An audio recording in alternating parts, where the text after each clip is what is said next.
बिस्मिल्लाहिर्रहमानिर्रहीम।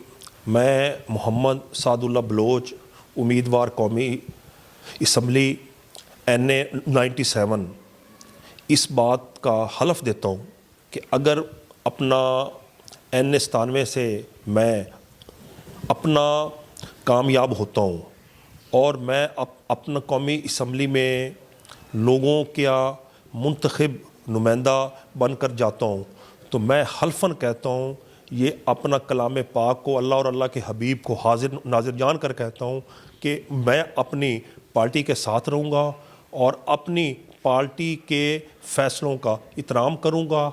जो हमारी क़यादत, लीडरशिप जो भी अपना फ़ैसला करेगी, उनका मैं पूरी तरह पाबंद रहूँगा और हलके के वोटों की इज़्ज़त को और उनके फ़ैसले को किसी सूरत अपना बेचने का सोचूंगा भी नहीं।